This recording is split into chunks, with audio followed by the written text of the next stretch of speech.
السلام عليكم ورحمة الله وبركاته. سو هذا ولاليال عشرka cabaar baa ku soo jirteen videogan waxaan ugu talagalay inaan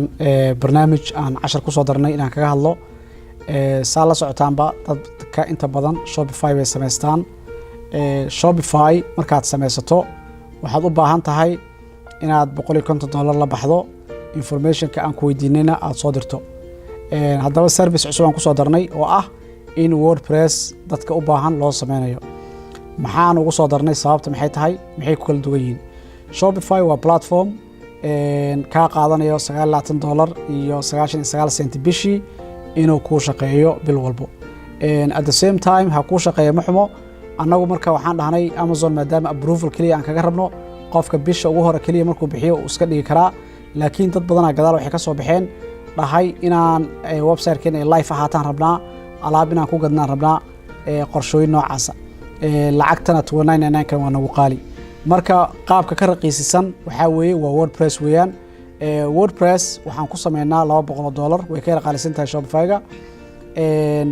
waana inaad domain-ka sida caadiga ah u gadato hosting-na inaad ka gadato isla company-ga GoDaddy-ga marka hosting-ka aad gadanaysana qaabka u gadanayso iyadoo video ah ayaan insha Allah ta'ala ku tuseynaa marka qofkii Shopify rabo $150 ayuu soo dirsanayaa sida caadiga ahayd shantii shay laga rabo soo dirayaa waa loo sameeynaya qofkii laakiin rabo WordPress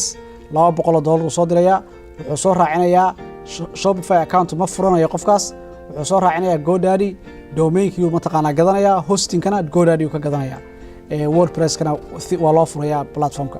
marka WordPress waxay kaga duwan tahay monthly bill oo sida $29 iyo 99 cent ah malaha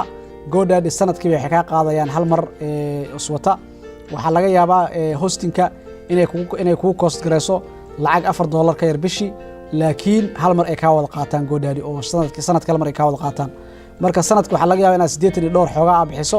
laakiin waxay ka fiican tahay 3 bilood oo Shopify ay ku jirto $90 ay ka qaadanayaan GoDaddy hosting-koodana waxay ka qaadanayaan $86 for sanadkii marka taas hadaa iska bixiso hosting-ka GoDaddy ka gadato dan WordPress-kana annaga kugu xireyno website-keena ku dhiseyno marka adiga shaqada kaliya laga rabo waxa weeye